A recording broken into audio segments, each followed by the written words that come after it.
Boa tarde a todos e a todas. É com muita satisfação e com muito orgulho que o Centro de Estudos e Aperfeiçoamento Funcional do Ministério Público do Amazonas recebe, na tarde de hoje, para encerrar o nosso simpósio, o doutor Rogério Sanches, promotor de Justiça do Ministério Público de São Paulo, professor de muitos de nós que passaram pela via crucis do concurso público, e hoje estará conosco realizando esse sonho. Para mim é uma honra poder, como promotor e ex-aluno do professor Rogério, recebê-lo na nossa casa para tratar de um tema tão importante.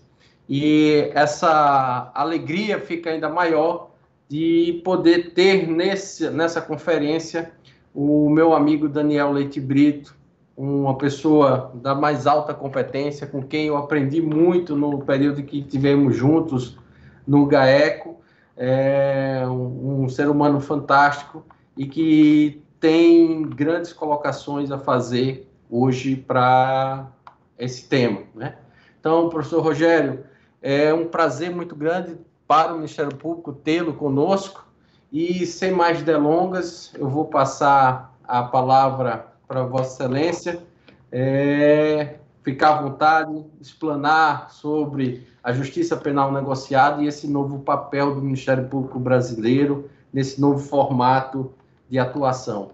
Seja bem-vindo, sinta-se em casa, aqui somos fãs do seu trabalho e da sua atuação.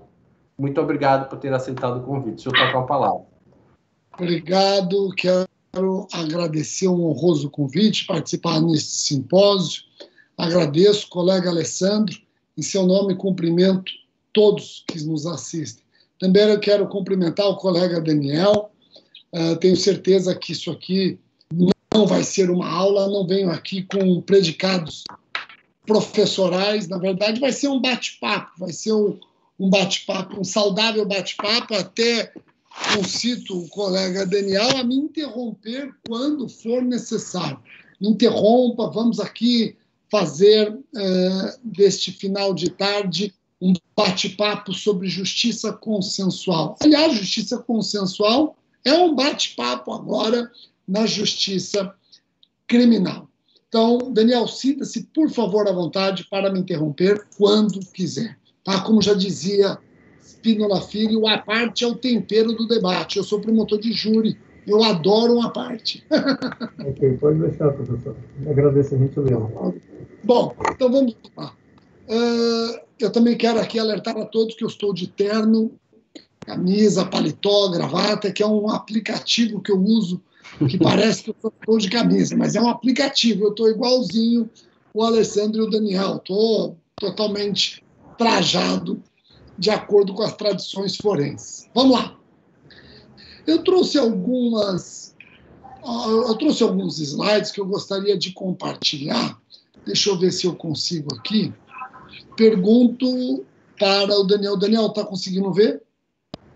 Está ótimo, professor. Perfeito. Tá bom. Então, vamos lá. Para nós discutirmos a justiça consensuada, nós temos que lembrar que a justiça consensuada ela se degladia com a justiça conflitiva. O nosso Código de Processo do século passado, na primeira metade do século passado, nasce exatamente com predicados de justiça conflitiva. O que significa isso? Significa que o nosso Código de Processo, repito e insisto, que nasce no século passado, na primeira metade do século passado, o nosso Código de Processo incentiva o conflito. Nós não vamos encontrar, no primeiro formato do CPP, instrumentos de consenso. O CPP, quando nasce, ele traz, na verdade, instrumentos de beligerância. Ministério Público e investigado, Ministério Público e acusado, Ministério Público e defesa, conflitem, que ao final tem a figura do juiz e o juiz decide. Então, no modelo de justiça conflitiva, a única forma de se oferecer justiça é por meio de um processo moroso e custoso, com muita beligerância. É um código do juiz. Na justiça conflitiva, o código de processo é do juiz. Bom, eu já alertei que esse modelo de justiça é um modelo caro, é um modelo moroso. E nós não tínhamos mais paciência para esse modelo.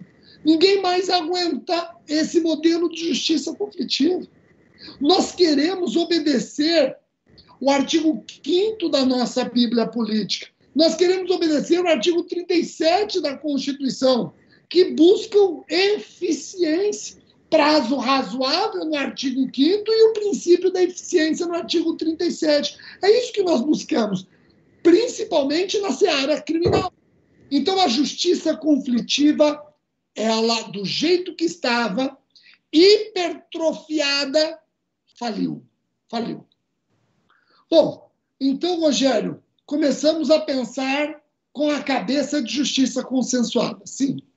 Alertando que lá fora, por exemplo, nos Estados Unidos, a justiça consensuada já impera há mais de 2 séculos.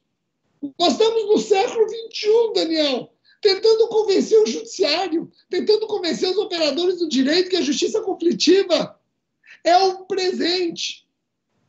Enquanto que os Estados Unidos já trabalham com a justiça consensuada há 2 séculos. A Itália já trabalha há muito tempo, e outros ordenamentos jurídicos, idem. Na verdade, eu acho que o Brasil tem que passar logo, tem que rapidamente vencer e encarar a justiça consensuada e começar a revisitar o papel do Ministério Público. O papel do Ministério Público que tem que ser mais resolutivo, e eu acho que é isso que nós também vamos discutir. Então vamos lá, Rogério, você falou que a justiça consensuada é a justiça do momento. Exatamente.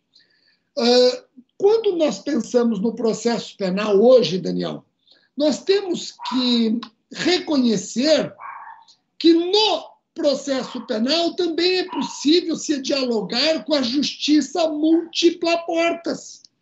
Justiça múltipla portas já existe no processo civil há anos. Vou até arriscar dizer, há mais de uma década, o processo civil já reconhece a justiça múltipla portas. O processo penal também. O processo penal também tem que admitir, na verdade, o modelo de justiça criminal também tem que admitir essa múltipla portas.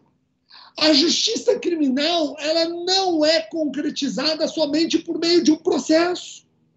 A justiça criminal não mais depende necessariamente de um processo. Eu posso ter justiça criminal por meio de medidas despenalizadoras da Lei 9.099, transação penal. É um instrumento de justiça, justiça consensuada que dispensa processo. Eu posso ter justiça criminal concretizada por meio do ANPP.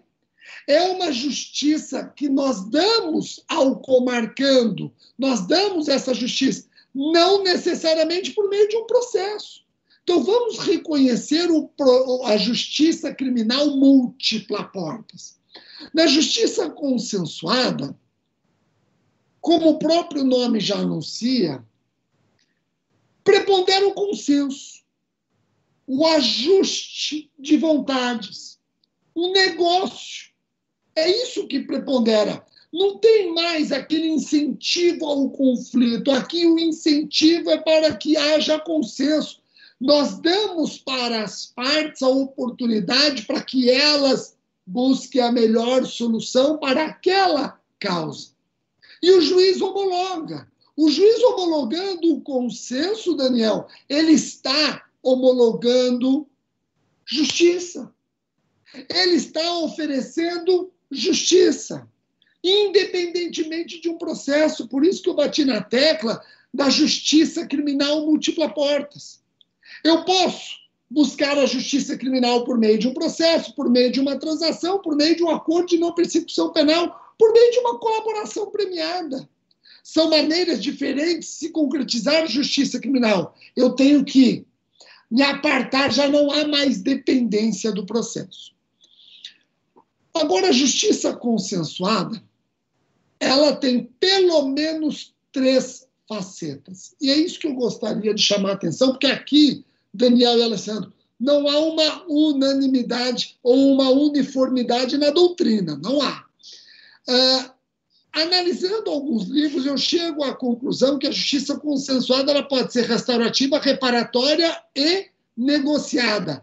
E a justiça negociada ela tem como subespécie a justiça colaborativa, que é exatamente onde eu encaixo a colaboração premiada.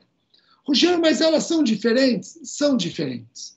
Vejam, na justiça restaurativa, eu tenho uma justiça baseada num procedimento de consenso envolvendo os personagens da infração penal, autor, vítima e, em alguns casos, a própria comunidade. Nesta justiça, sustenta-se que, diante do crime, sua solução perpassa pela restauração, pela reaproximação das partes envolvidas para que seja restabelecido o cenário de paz e rigidez das relações sociais, o cenário anterior. Eu vou fazer um alerta, olha só. E normalmente concordam, mas eu já me deparei com debatedores discordando, e pode ser o caso do Daniel, e a discordância é saudável, porque, como eu disse, não há uma uniformidade, tá?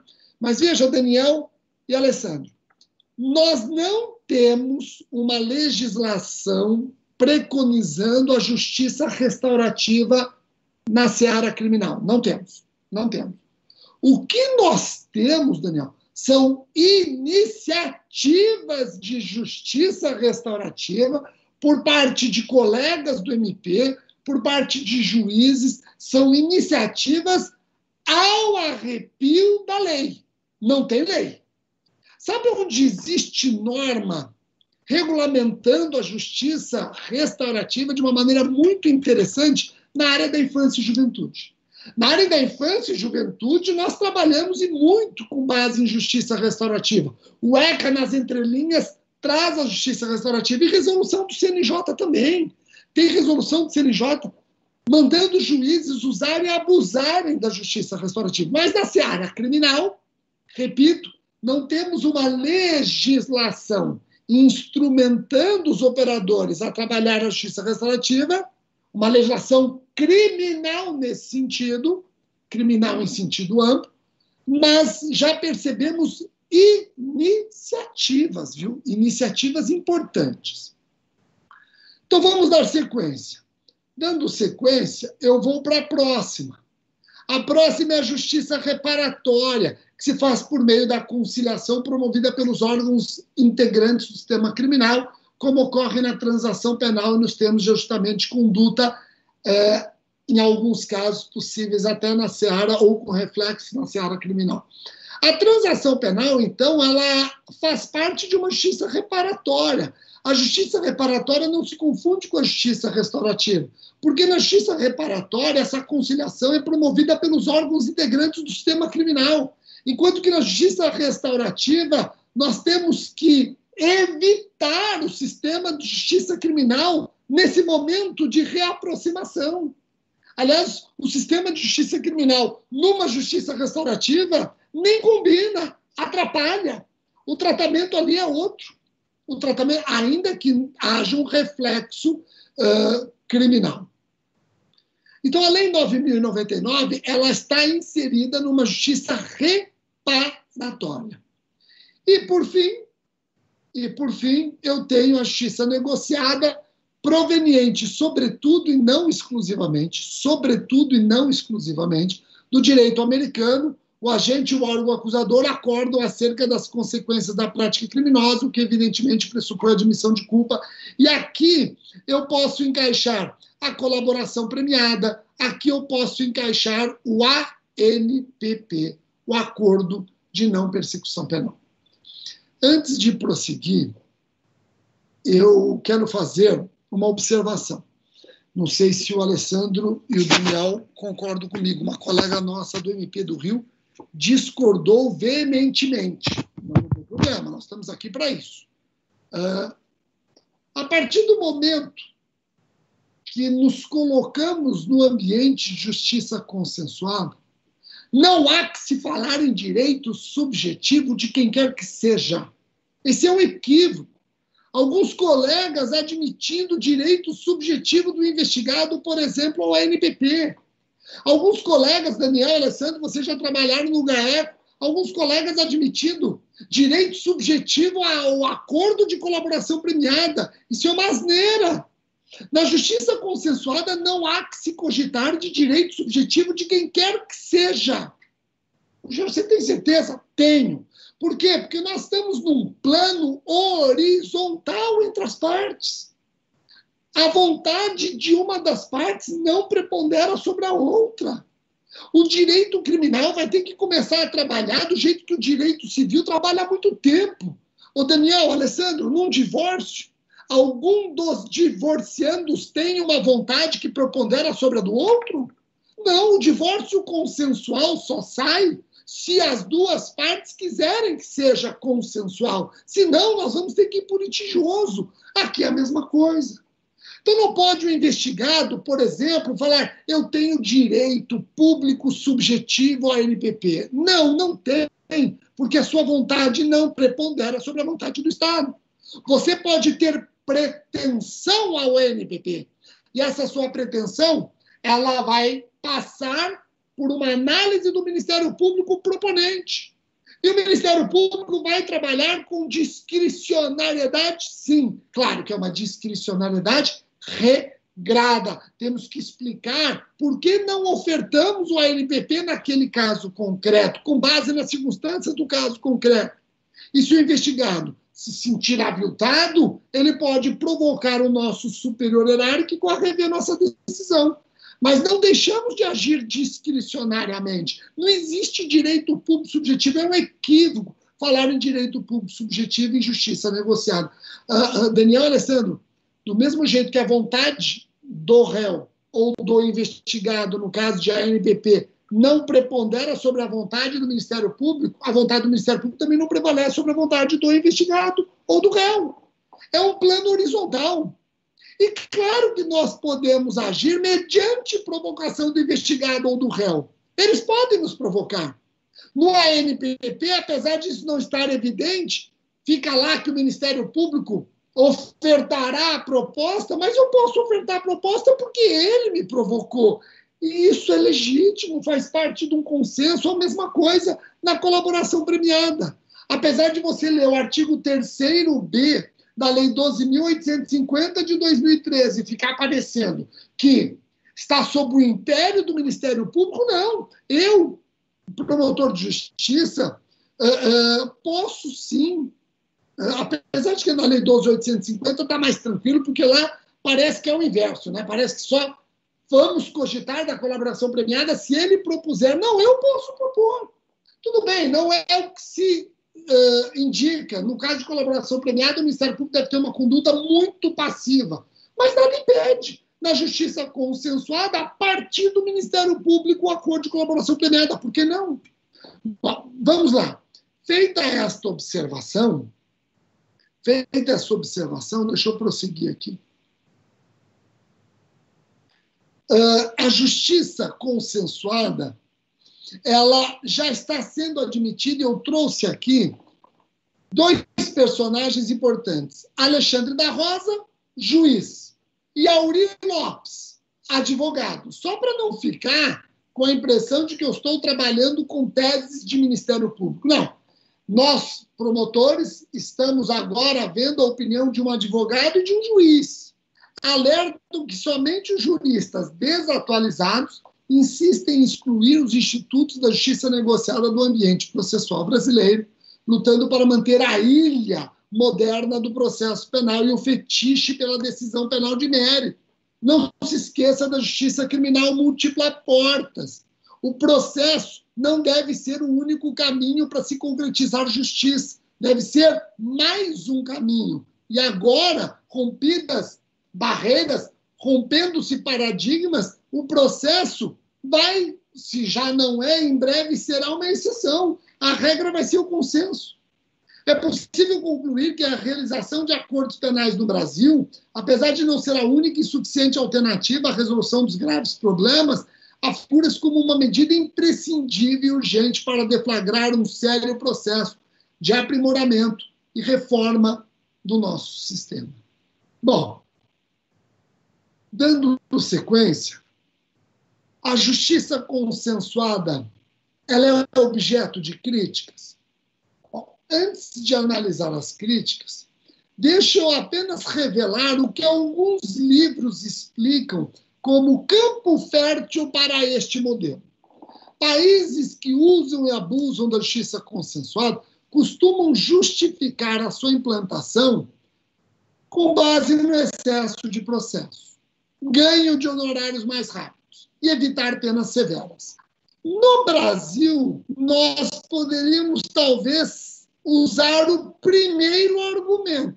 Os dois últimos, eu acho que não nos servem. Primeiro, porque eu não acredito que a justiça criminal tenha que estar preocupada com os honorários pagos mais rápidos ou menos rapidamente para os advogados. Então, eu vou esquecer esse fundamento. E se esse é um dos fundamentos, não compete a nós, promotores de justiça, discutirmos. O terceiro fundamento eu também não vejo muita pertinência, Daniel, porque penas severas eu até coloquei típicas do sistema norte-americano, porque no Brasil, convenhamos, você até pode ter uma pena máxima em abstrato severa, mas sempre trabalhamos com pena mínima.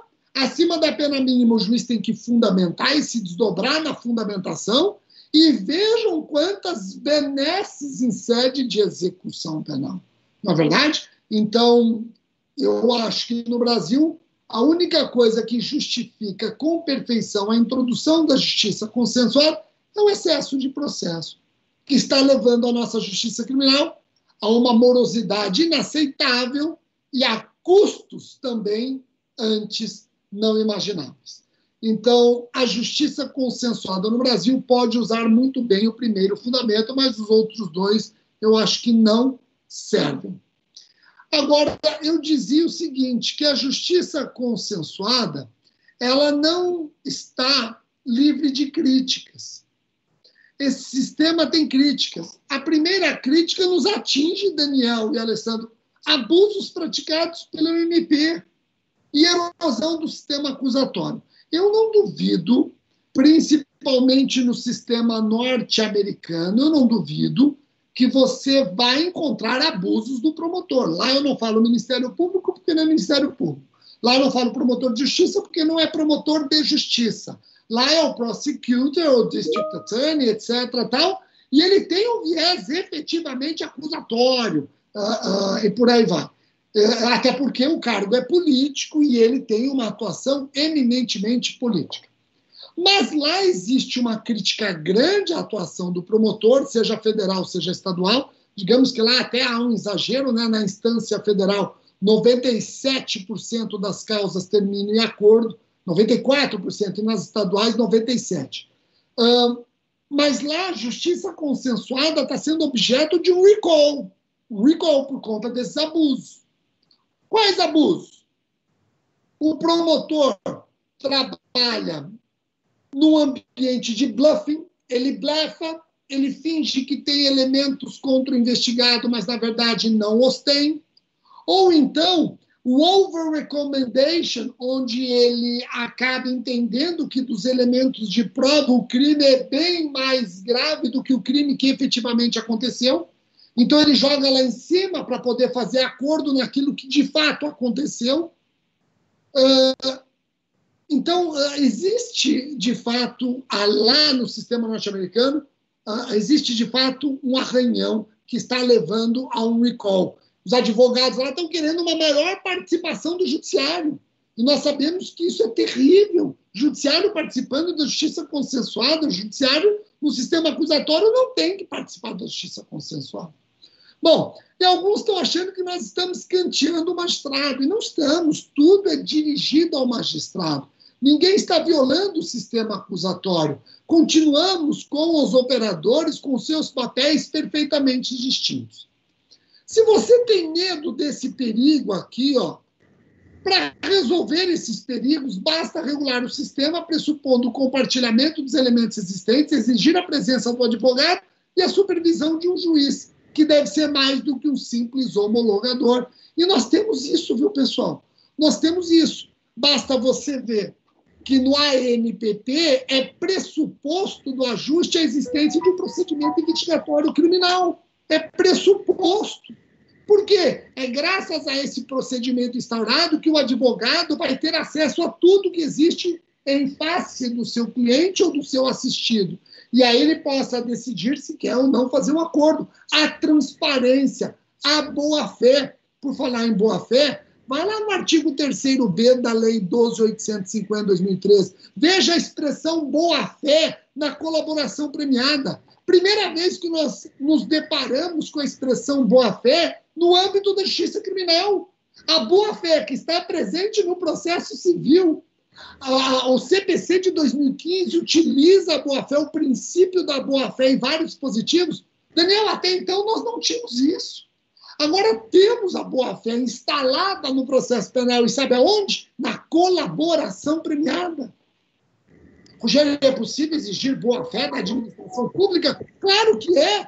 A lei de introdução às normas de direito brasileiro traz a boa-fé do próprio Estado. Bom...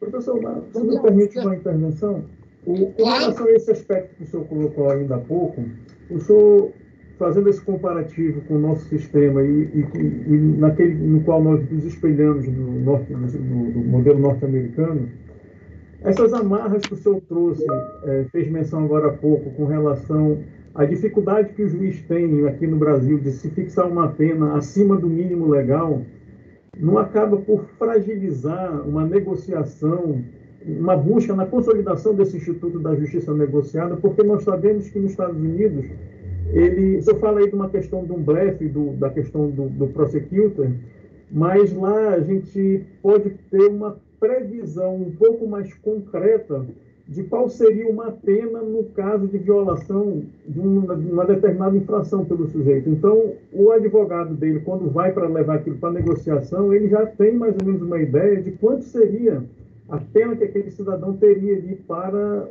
se for enfrentar o júri, né? Então, ele abre mão do seu direito constitucional de ser julgado pelo grande júri e aceita ser sentenciado por um juiz singular exatamente por esse benefício de uma condenação mais branda.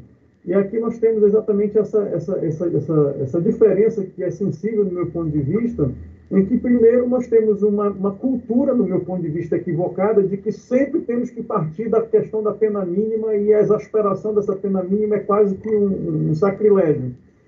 E, por outro lado, nós temos uma outra situação também de que nós não temos formação de culpa.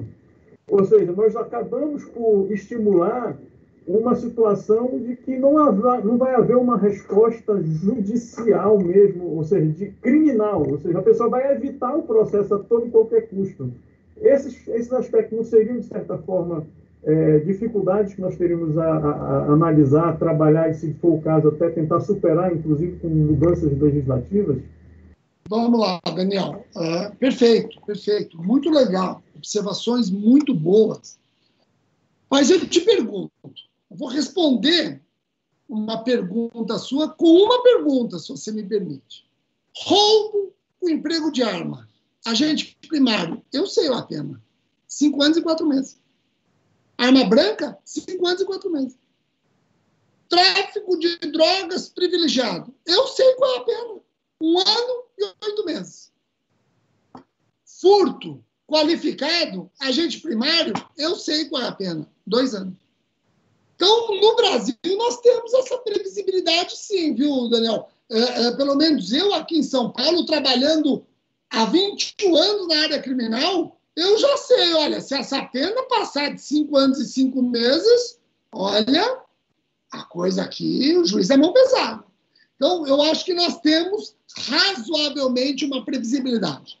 O que nós não temos, e isso o sistema americano tem, e só deixa eu fazer um parênteses. Eu não estou dizendo que nós adotamos o sistema americano. Nós vamos perceber que nós não adotamos sistema americano nenhum. Se nós começamos a adotar, nós o transformamos em algo que eu usei essa expressão lá atrás, e hoje eu estou vendo essa expressão democratizada e fico feliz, que é um sistema jabuticaba, só tem aqui. Você não consegue dizer se o ANPP é o plea do nono contender ou nono contender ou se é o plea bargain. Você não consegue dizer se é um ou se é outro. Por quê? Porque ele tem um pouco dos dois. Então, só fechando parênteses, que eu não vou arriscar dizer que nós seguimos o sistema norte-americano. Nós não seguimos.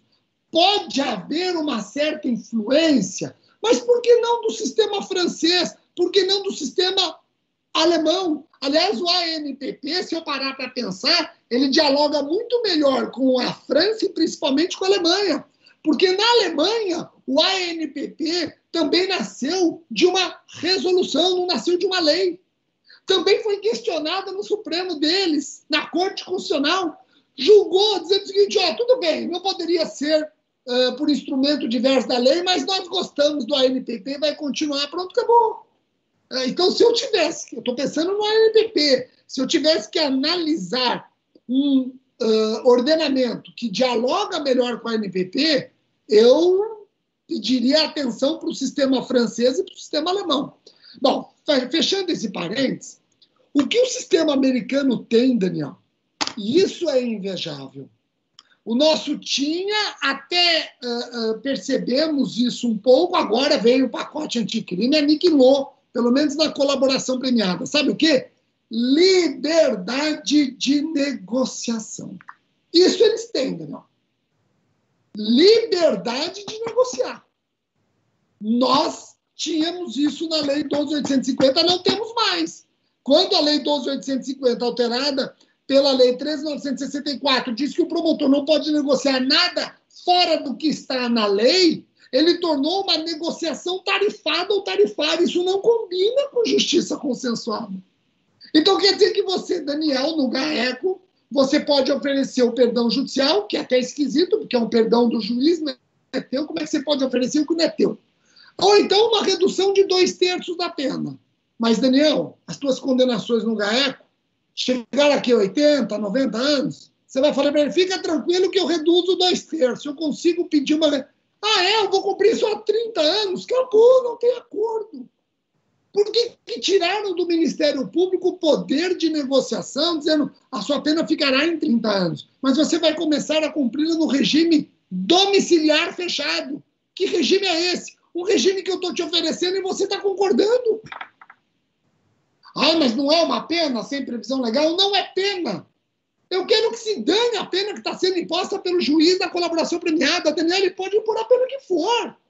Pode impor o regime ultra fechado, pode impor uma pena de 200 anos. O que eu quero é que o juiz homologue o acordo e se comprometa com aqueles prêmios que vão substituir a pena que ele impõe. Então, eu não estou dizendo aqui, eu, promotor, que estou fixando pena, eu que estou fixando regime, bobagem. Quem está fixando pena, quem está fixando regime é o juiz. É a função dele, não minha. Mas a partir do momento que eu fiz um acordo, nesse acordo tem um prêmio, se o juiz homologar e ele cumprir, então, juiz, depois de você fixar a pena, substitua por este prêmio. É prêmio. E agora, Daniel, nos amarraram. E você usou uma outra expressão que eu achei muito legal, por isso eu acho esses apartes, Alessandro, muito pertinentes, porque enriquece muito. Você falou do reconhecimento de culpa. Na transação penal, não tem reconhecimento de culpa, muito menos de responsabilidade. Por quê? Porque ele não confessa.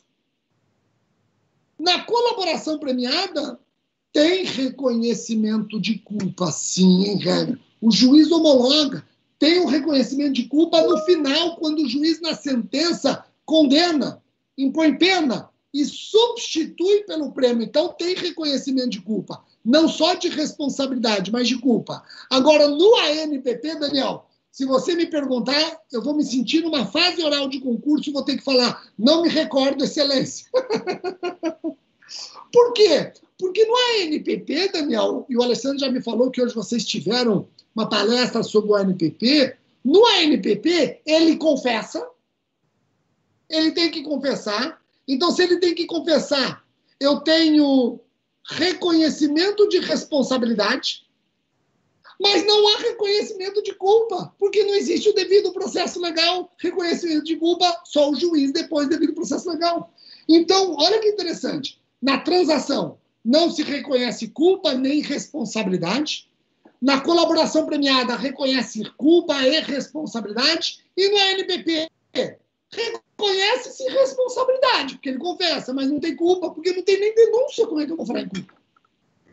E só pegando um gancho, professor, para o senhor emendar aí no seu embalo, que eu vejo que o senhor está empolgado, nós temos ainda um complicador decorrente desta situação de não formação de culpa, exatamente das consequências posteriores num eventual caso de descumprimento do ANPP, ou seja, se nós formos retomar aquela persecução e oferecer uma ação penal, ainda há aquela discussão ainda de se aquela confissão ofertada por ocasião da ANPP, ela pode ser aproveitada exatamente para fins de convencimento do juiz da culpa que ele confessou antes para fins da ANPP. E já temos alguns advogados que nós já vemos que já estão se insurgindo com relação a essa possibilidade e dizendo que não, aquela confissão lá foi, vamos dizer, uma confissão jabuticaba, parafraseando o senhor, que não vale para nada, a não ser para eu fazer o acordo. Se for para ir para a instrução, aquilo não vale nada, vamos embora agora esquecer de tudo, embora o acusado ali estivesse na presença do seu advogado, que ratificou aquela confissão, na presença do juiz e do promotor. Ou seja, ainda temos esses desafios todos a superar daqui para frente. Eu não sei se o senhor já tem alguma posição formada em relação a essas consequências do descumprimento e se essa confissão ela pode ou não pode ser aproveitada para fins de condenação durante uma instrução criminal ulterior. Daniel, você já viu aquela expressão não dê bala para criança? Você acabou de dar bala para criança. É o assunto que eu mais gosto. Veja, aliás, antes de eu começar a falar, eu queria saber a sua opinião, Daniel. Você acha importante ter a confissão como pressuposto / ou condição do ANPP ou não? Professor, eu acho que é uma opção, que foi uma opção política pela legislação que colocou aquilo no artigo 28A, mas eu acho que dentro do contexto geral da nossa legislação, seria algo que a gente deveria buscar exatamente não só a confissão, mas evoluir para que era mais ou menos espelhado na redação original do projeto. Ou seja, de que aquilo tivesse efetivamente uma formação de culpa em que a pessoa, por mais que não fosse presa depois do acordo de uma persecução, ou seja, ele tivesse pelo menos uma consequência penal efetiva, ou seja, de pelo menos ser considerado reincidente lá na frente. Então, eu penso que teria, sim, essa... Mas você gosta da confissão sendo um pressuposto / condição do ANPP? Sim, eu acho eu acho que é natural e bem, vamos dizer, útil para o sistema como um todo, né? Perfeito. Então, vamos lá. Alguns colegas... Eu vou falar de colegas para não falar das outras instituições. Porque, óbvio, Defensoria Pública e OAB outro dia, a Defensoria Pública fez um ANPP e petrou habeas corpus para trancar a ação penal. Então, sabe, não adianta, eu não vou falar o que acontece com as outras instituições, eu prefiro falar da nossa casa. Daniel, tem um colega nosso que está questionando a necessidade de confissão, inclusive junto ao CNMP. Como se o CNMP pudesse ignorar o artigo 28A do CPP. Outros colegas criticam a necessidade de confissão para o ANPP. Eu já começo dizendo o seguinte, se o ANPP dispensa a confissão, então vamos parar de chamar de ANPP e vamos chamar de grande transação penal. Então, o ANPP. Vamos compreender, Daniel, que eu não estou diante de uma infração de menor potencial ofensivo. Na Lei 9.099, a transação penal dispensa a confissão. Por quê? Porque eu estou diante de infração penal de menor potencial ofensivo, pequenezas. Pronto. Aqui não. Daniel, eu estou falando de infração penal com pena mínima inferior a 4 anos. E eu posso estar falando de infração penal com pena mínima até superior a 4 anos, porque se o crime, por exemplo, for tentado, vai admitir o ANPP. Então, eu estou falando de infrações de médio, se não grande potencial ofensivo. Claro que tem que ter confissão. Rogério, tá, tudo bem, tem que ter confissão. E essa confissão, ela tem que ser rica? Rica. Confissão formal e circunstanciada. Ah, tá bom. Então ela tem que ser confissão formal e circunstanciada. E o promotor de justiça, em caso de descumprimento do ANPP, vai poder utilizá-la? Não, ele deve utilizar. Não é que vai poder, ele deve utilizar. Claro que vai utilizar. Rogério, mas tem algum valor essa confissão? Sim. Agora, só não me pergunta, Daniel, qual o valor, porque esse valor será aquilatado pelo juiz depois do devido processo legal. O que eu não posso é admitir que o investigado, na presença do seu advogado, senta na frente do Daniel, confessa, entrega documentos, é filmado e essa confissão é rotulada como imprestável. Isso eu não admito. Sabe por que eu não admito? Porque eu tenho uma súmula 545 do STJ, que diz que se o juiz, na sentença, dentre outros elementos, levar em consideração a confissão policial, ele tem que atenuar a pena, mesmo que a confissão tenha sido retratada em juízo. Então, como é que eu posso dar um valor para uma confissão policial sem advogado, não foi filmada, muitas vezes nem é circunstanciada? Como é que eu posso dar valor para isso? E para a confissão perante o Ministério Público, na presença do advogado, filmada, não, essa não vale nada? Não vale nada por quê? Porque vale muito. Rogério, então você vai usar? Vou usar. E não vou usar só no processo penal, não. Eu vou democratizar essa confissão. Se tiver que usá-la, eu vou usá-la na improbidade também. Se tiver que usá-la na esfera disciplinar, eu vou usar na esfera disciplinar também. Agora, Daniel, alguns advogados, de maneira muito inteligente, e nós temos que ter essa ideia, viu, Daniel? O promotor de justiça e o advogado que querem atuar na área criminal vão ter que saber trabalhar custo-benefício do processo, economia do processo, análise econômica do processo. Vão ter que trabalhar a teoria dos jogos. Quando dar o passo, onde dar o passo, para quem dar o passo. O advogado vai pensar, será que é melhor o ANPP e ele tem que confessar ou eu fico quieto, espero o promotor oferecer denúncia e aceito a suspensão do processo? Que não precisa de confissão. Isso tudo vai fazer parte do quê? De uma série de balanços. Análise de custo-benefício. E essa análise não é só deles, também é nossa. Porque o 28A, por exemplo, diz que você, Daniel, só vai propor o acordo se for suficiente para a repressão e prevenção do crime. Você vai fazer uma análise de custo-benefício. Bom, agora olha só. Alguns advogados, Daniel e Alessandro, de maneira muito inteligente, eles estão fazendo o seguinte nos ANPPs. Ele vai confessar. Mas eu quero que conste uma cláusula aqui que essa confissão só vale para este processo.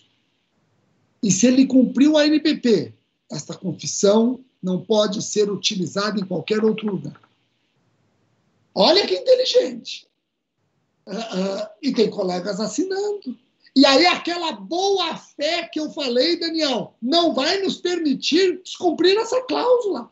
Porque não pode ser o Ministério Público a descumprir uma cláusula sua. Senão amanhã nós é que estaremos sendo etiquetados de hipócritas, fazendo acordo e impetrando habeas corpus. Amanhã nós vamos fazer acordo e vamos descumprir as nossas cláusulas. Então, olha que inteligência. Outra cláusula que os advogados estão pedindo para constar, Daniel. Eu falei, você fez uma pergunta, você não devia, eu gosto desse assunto. Uma outra cláusula, Daniel, que os advogados pedem para constar, eu acho que isso não precisa nem partir do advogado. Eu mesmo, como promotor, já tenho nos meus acordos. Ele vai confessar, vai entregar documentos. Mas, Daniel, e se o juiz não homologa? Não é que ele já confessou. Ele, perante você, Daniel, ele fala, se eu confessar, tem acordo? Tem. Mas o juiz não homologa, Daniel. E agora? Então, eu consto uma cláusula que, se o acordo não for homologado, eu concordo com o desentranhamento de tudo o que ele entregou para o ajuste. Na linha da boa-fé, da lealdade processual. Entendeu, Daniel? Um outro detalhe, já que você falou da confissão. A confissão tem que ser formal e circunstanciada. E se o crime é cometido em concurso de pessoas, ele vai ter que implicar o outro? Vai. Vai. Eu não estou aqui confundindo a confissão no ANPP com a colaboração premiada. No ANPP eu não tenho essa finalidade probatória. Mas, se o crime é cometido em concurso de pessoas, a confissão formal e circunstanciada demanda a implicação do concorrente. E aí, Daniel, como é que eu vou fazer o compromissário ratificar? Vocês estão ouvindo o cachorro latindo? Meu cachorro latindo, então? Então, né? Então eu peço desculpas, eu não tenho muito o que fazer, porque antes eu dava um tapa no cachorro, mas com a lei 14.064, a pena é maior do que se eu der um tapa nos meus filhos. Então, se vier um filho meu, eu dou um psicotapa. No cachorro é que eu não encosto mais a mão, porque a pena é de 2 a 5 anos, e já tem colegas defendendo o não cabimento do ANPP, né, no caso de violência contra o animal. Então, se meu filho passar aqui, eu vou dar um psicotapa nele para ver se ele deixa o cachorro mais quieto. Então eu já peço desculpas desde logo. Daniel, como é que eu vou fazer o compromissário que implicou o outro, que eu vou denunciar, como é que eu vou fazer o compromissário ratificar tudo que ele falou para mim em juízo? Porque, veja, ele implicou o outro, mas implicou o outro fora do contraditório. Ele implicou o outro no ambiente totalmente apartado do sistema bilateral. Foi fora do processo. Eu quero que ele, do processo, perante o juiz, ratifique aquela confissão formal e circunstancial. Como é que eu vou fazer isso? Aí o colega falou, nossa, vai ser complicado, porque se ele cumprir o acordo, extingue a punibilidade. E ao ser extinta a punibilidade, ele pode chegar perante o juiz e falar, eu não vou abrir minha boca. Você está cumprindo o acordo. Qual acordo? Aquele que eu cumpri já extinguiu a punibilidade e você não pode exumar a punibilidade? Não existe revisão criminal para a sociedade? E agora? Sabe o que nós estamos fazendo? Eu já dei dicas para advogados, agora tem que ver dicas para nós, né, Daniel? Tem que ver dicas para nós. Nós estamos colocando uma cláusula assim, quando existe confissão implicando alguém, nós colocamos uma cláusula dizendo que é condição do acordo que ele ratifique a confissão em juízo. Isso significa que enquanto ele não ratificar a confissão em juízo, o acordo não é considerado cumprido. Não tem extinta a punibilidade. Pronto. Resolveu o problema. Outros colegas ingressam com uma ação de antecipação de provas. Ação de antecipação de provas. Alguns colegas entram lá. Ação de antecipação de provas e pronto. Para ver se ele fala antes. Uma cautelar de antecipação de provas. Mas eu acho que essa cláusula já resolve o nosso problema. Entendeu? Então, sobre confissão, eu gostaria de deixar registrado tudo isso e não que nós não abramos mão da confissão. A confissão é importante para nós. É muito importante. Não vamos sair por aí admitindo a ANPP sem confissão. Tá joia? Bom, vamos lá. Vamos dar sequência. Como eu estou no Teams, e o Teams é do Ministério Público de São Paulo também, para mim está aparecendo, nós vamos ter uma reunião daqui a pouco, inúmeras mensagens aqui. Para vocês, está aparecendo ou não? Não, né? Tá aparecendo as mensagens minhas aqui? Não, as mensagens não, só o som da notificação. Foi aquela reunião que eu falei para o Alessandro que eu vou ter, mas ainda vai demorar um pouquinho, mas o pessoal entra e é vício, né? O promotor entra na reunião e tem que falar boa tarde. Mas quem já lhe assiste no Periscope, já está acostumado. Pode ser. E o promotor, ele entra em reunião virtual, ele gosta de dar boa tarde, né? Porque ele quer marcar a presença, né? Depois, ainda que ele desligue o áudio e o vídeo, mas ele já marcou a presença. Vamos lá. Deixa eu dar sequência aqui. Deixa eu procurar o compartilhamento aqui. Cadê o compartilhamento? Aqui.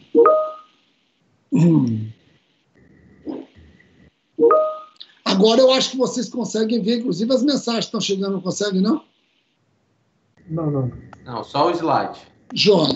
Então, vamos lá. A justiça consensual no Brasil, por incrível que pareça, a justiça consensual no Brasil, ela tem a sementinha plantada, ela tem a sementinha colocada numa lei que, pelo menos, buscou trazer conceptários para os crimes mais graves, a lei dos crimes hediondos. A delação premiada é a semente da justiça consensual.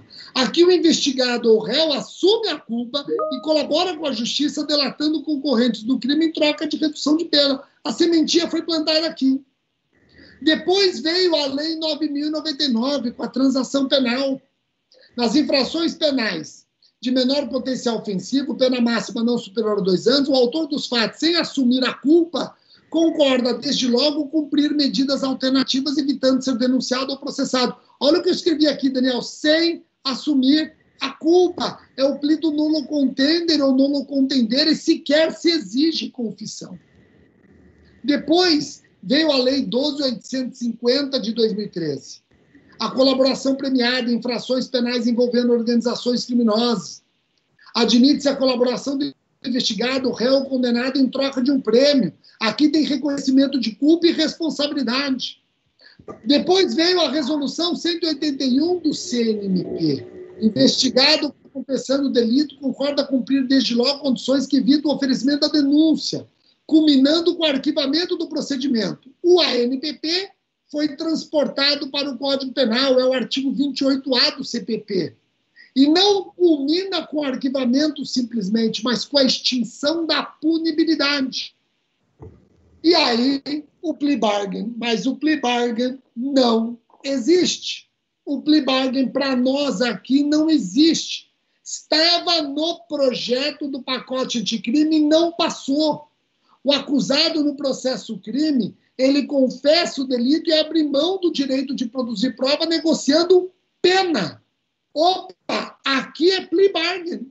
Isso não se confunde com a NPP, porque no ANPP eu não negocio pena, eu negocio condição que evita processo. O plea bargain, que nós iríamos adotar, não passou no projeto, ficou de fora. Se tivesse o 395A, que era exatamente o berço desse procedimento encurtado, onde ele abre mão do direito de produzir prova, aí nós poderíamos dizer que temos o plea bargain no Brasil. Aí poderíamos dizer que temos, ou que teríamos o plea bargain no Brasil.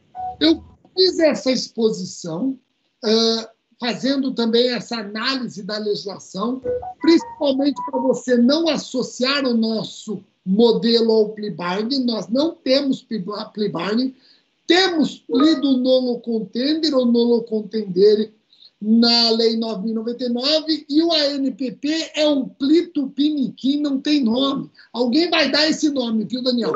Alguém ainda vai dar esse nome em sede de doutoramento, aí a questão do ineditismo, alguém vai inventar essa porcaria aí. E eu quero, aproveitando rigorosamente o tempo que me foi dado pelo colega Alessandro, agradecer o convite, me colocar à disposição para algumas dúvidas e também a outras provocações saudáveis do Daniel. Obrigado, viu, Alessandro? Nós que agradecemos, professor. E agora eu passar para o doutor Daniel, que está com o microfone desligado, para tecer suas considerações. Ok. Primeiramente, professor Rogério, queria, em nome do Ministério da Amazônia, reforçando o que já foi dito pelo doutor Alessandro, agradecer imensamente o tempo precioso que o senhor dedicou aqui a esse diálogo muito instrutivo e enriquecedor. O senhor teve a oportunidade de proporcionar a nós aqui do Amazonas. Mas eu queria que o senhor tentasse nos trazer algumas considerações, primeiro de uma percepção que nós temos, pessoal, né, acerca dessa situação desse novo instituto que foi trazido para o Brasil.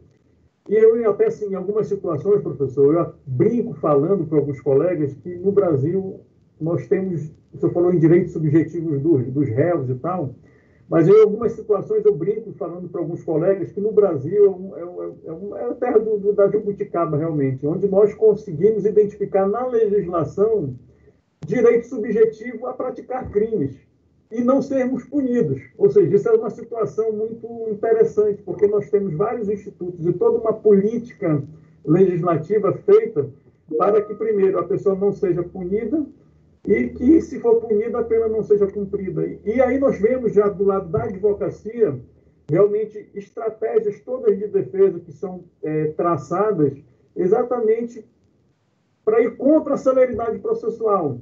E aí nós temos toda aquela situação de uma criação também brasileira de que o réu tem direito de mentir em juízo, não só em ficar calado e não se autoincriminar, mas se conseguiu evoluir para um direito subjetivo do réu mentir em juízo, de imputar crimes a terceiros, dizendo que foi torturado pela polícia para obter uma confissão que depois ele retrata, onde essas situações nós vemos realmente que são, no meu ponto de vista, inaceitáveis sobre essa ótica da questão da boa-fé processual, pelo menos, por assim dizer.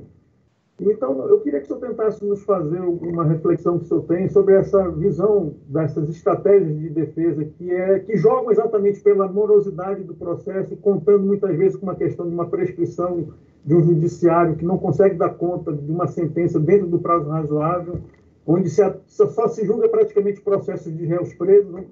E que essa situação do acordo de não persecução acaba sendo, no meu ponto de vista, não tão bom assim, porque, como falei para o senhor, a gente não tem formação de culpa, nós temos, na verdade, mais um instituto a estimular a situação de prática de crimes, porque a pessoa tem uma certa certeza de que não vai ser punida, não vai haver uma consequência penal, vamos dizer, rotulada na sua ficha, dizendo que ele praticou um crime, mesmo ele tendo confessado aquele delito, né?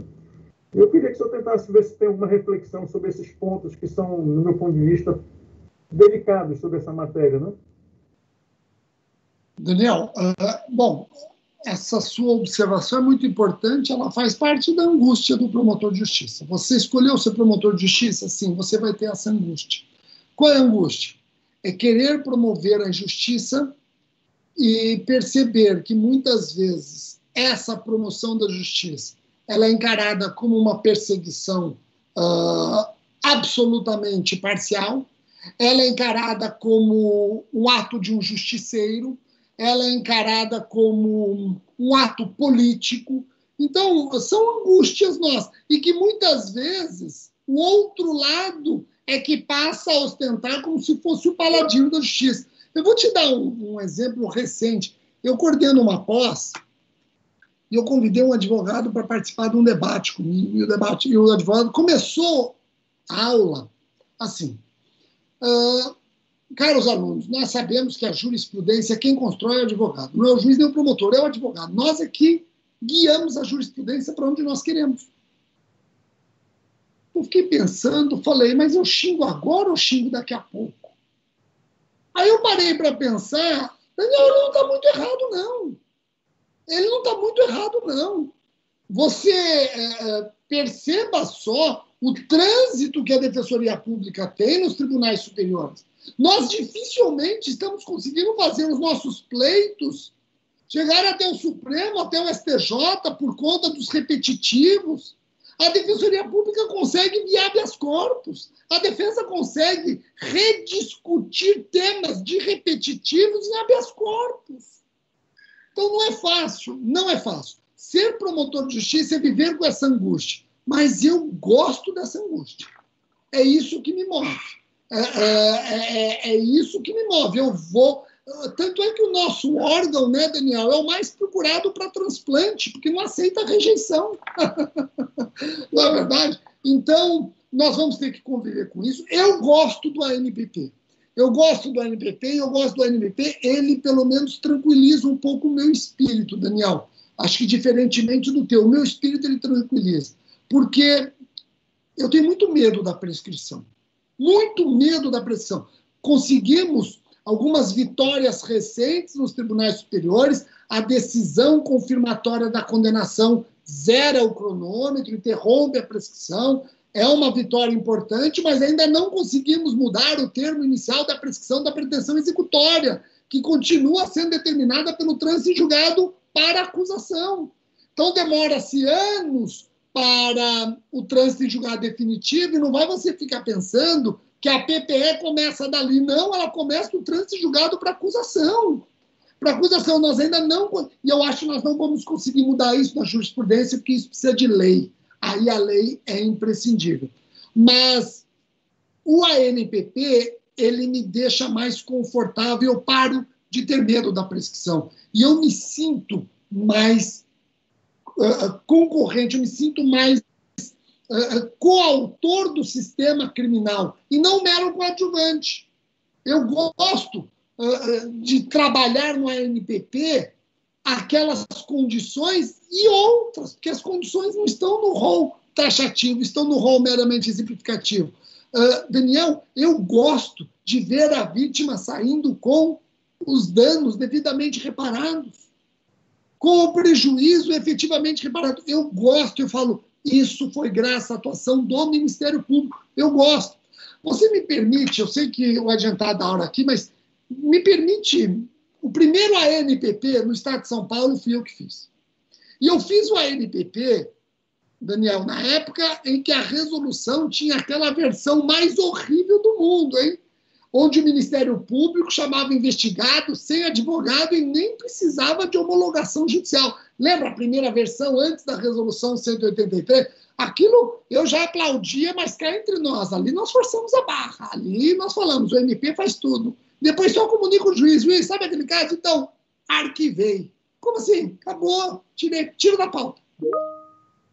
Eu comecei fazendo um acordo com base nessa resolução, mas quando eu submeti a homologação judicial, já tinha a resolução 183, tá? Mas só para você entender, o primeiro acordo feito no estado de São Paulo fui eu. Era um furto qualificado pelo abuso de confiança em continuidade delitiva praticado por uma jovem de 19 anos em face da sua empregadora. Tá bom? Furto qualificado pelo abuso de confiança em continuidade delitiva praticado por uma jovem de 19 anos.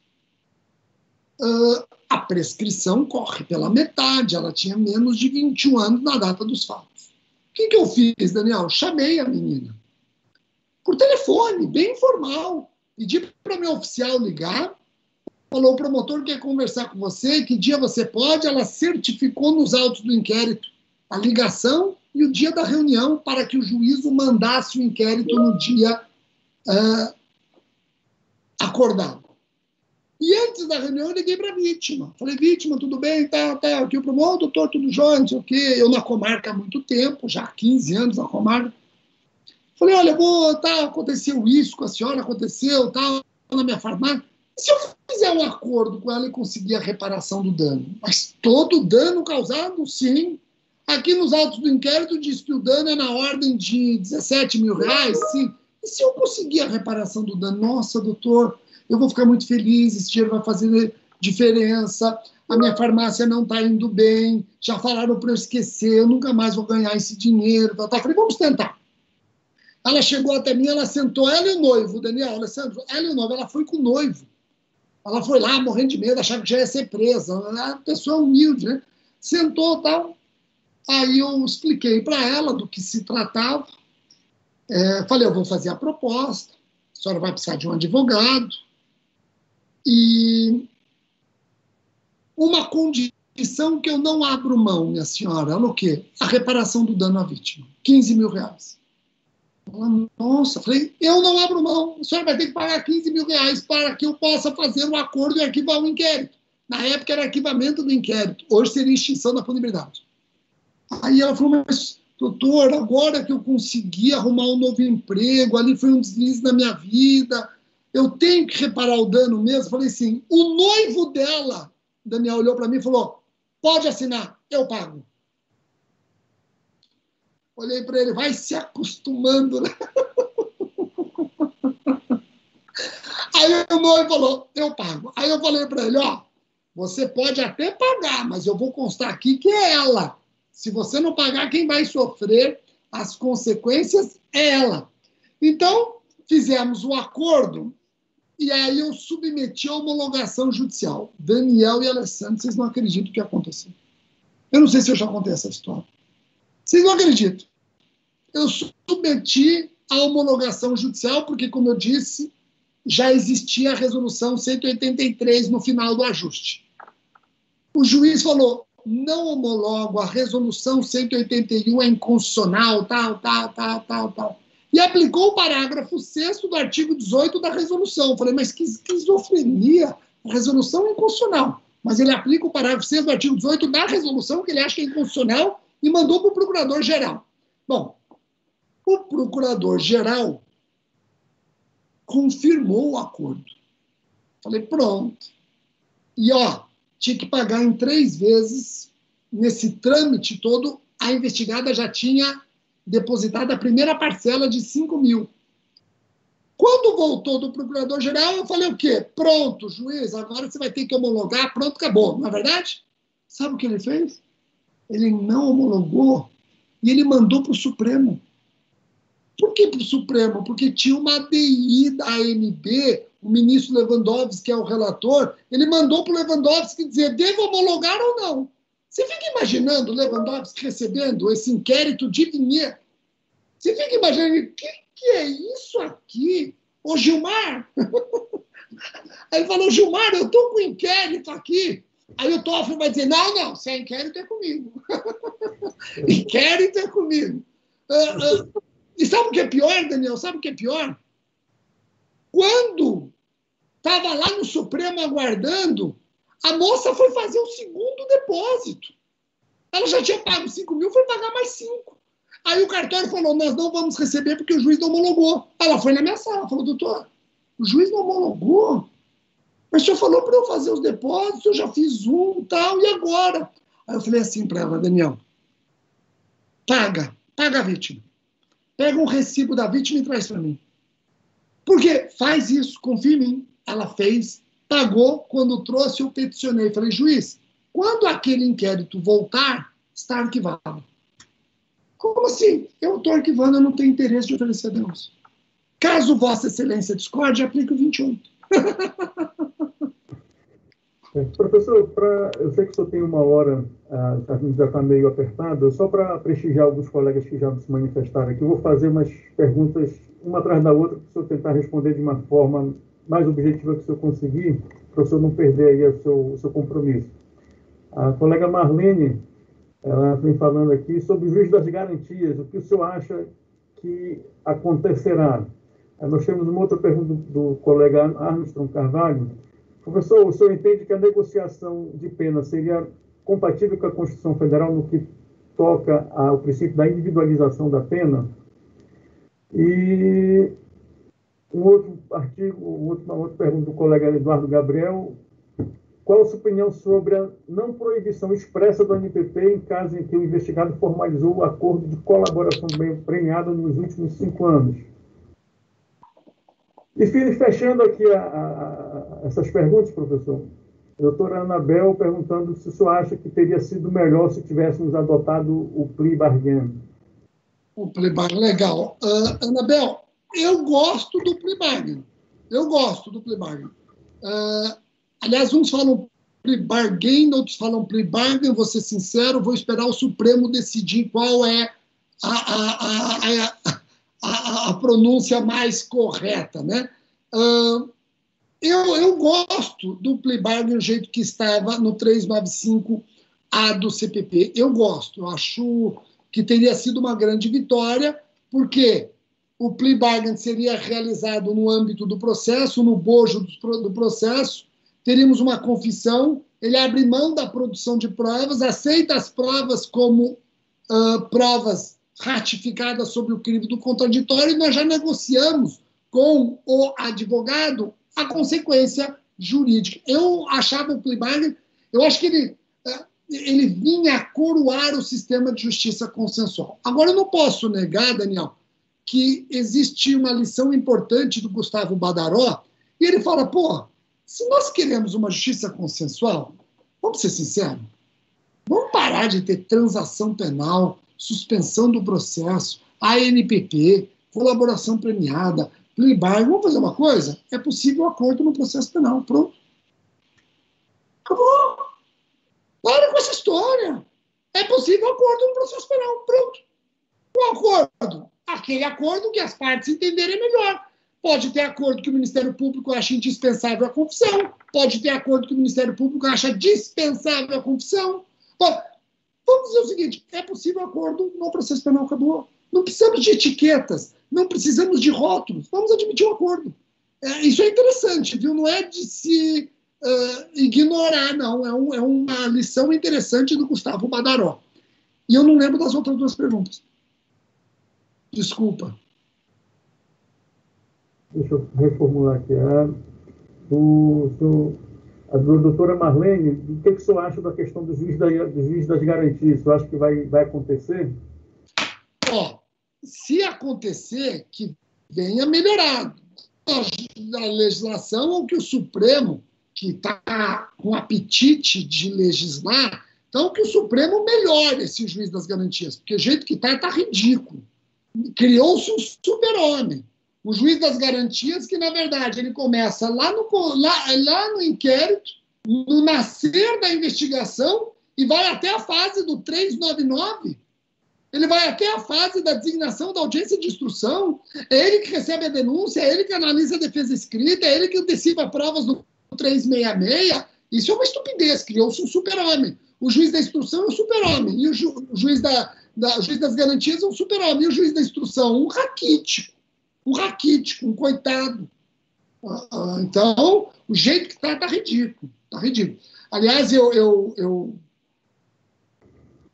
nas festas de fim de ano do ano passado, eu fui surpreendido pelo pacote anticrime.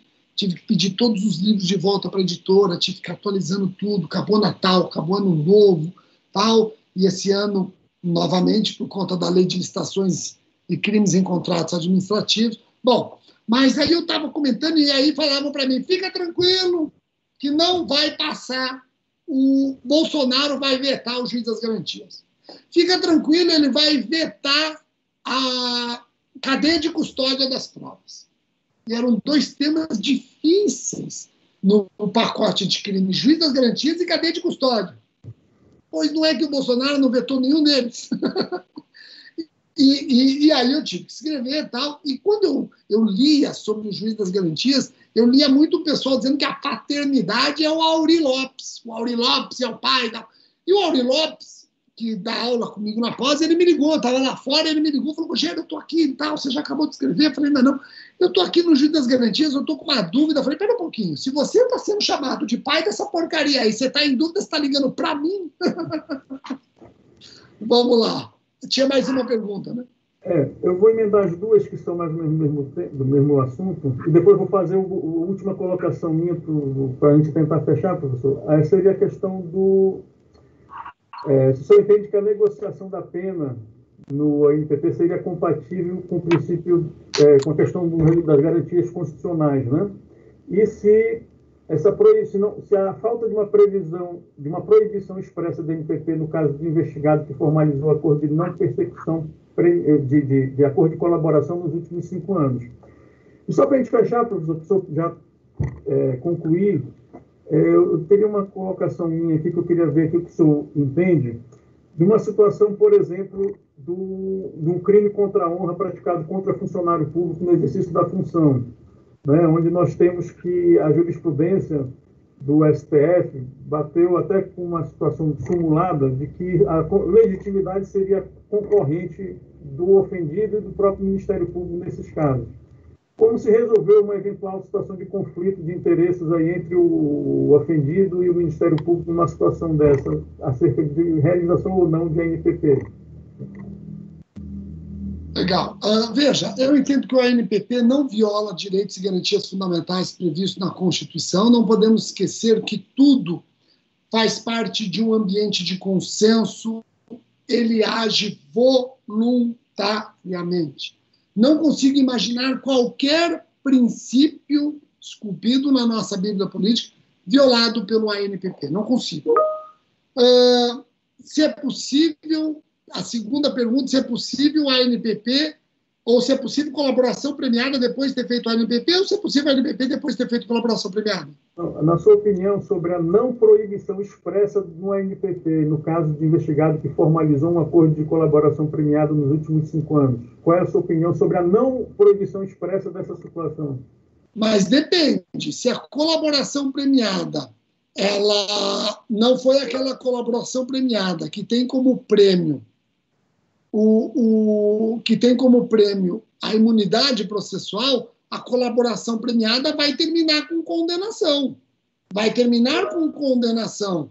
Vai terminar com condenação, inclusive com efeitos penais e extrapenais. Então, essa aqui vai impedir o ANPP.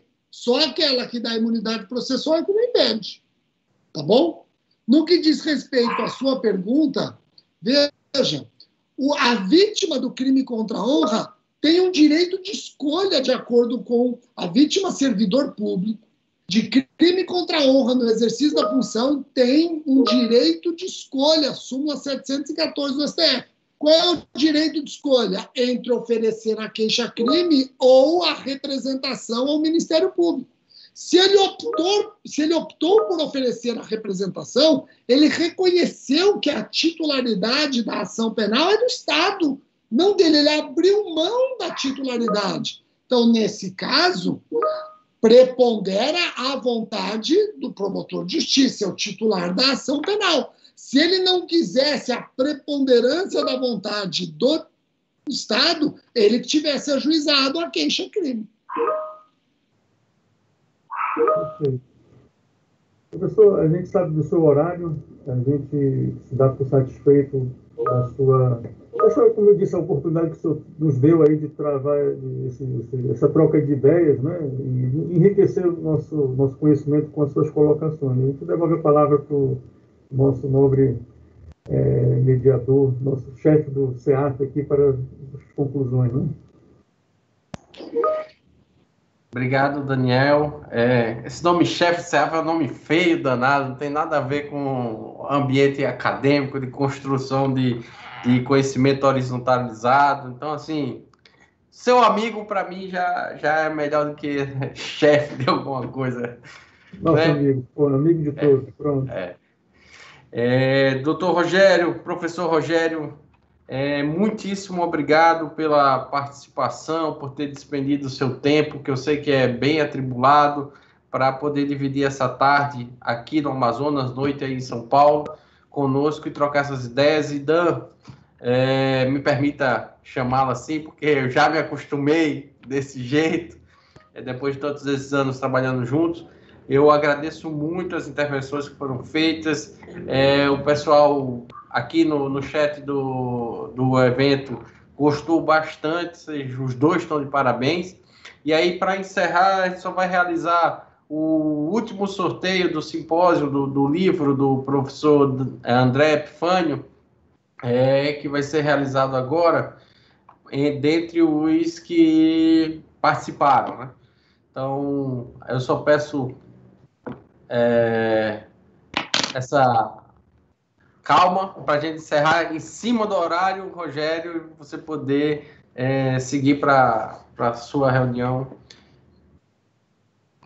E vamos ver quem foi sorteado. Ou sorteada, né?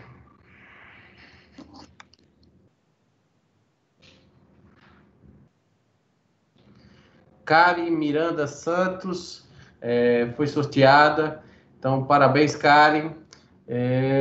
Aos demais colegas, muito obrigado. Espero que o simpósio tenha atendido aos objetivos que foram estabelecidos, que a gente tenha podido discutir esse papel do Ministério Público nessa sociedade que se transformou a partir da tecnologia e da informação. E com saudades já, o SEAF declara encerrada a conferência, a última conferência do nosso simpósio, e também declara encerrado o simpósio, pedindo apenas desculpas pelos problemas técnicos que nós tivemos no primeiro dia, que já estão separados e ajustados para que não ocorram mais. Saímos do não feito para o feito, agora é trabalhar para o bem feito e depois para o perfeito. Muito obrigado a todos e a todas. Saudações e bom descanso. Até mais, um abraço.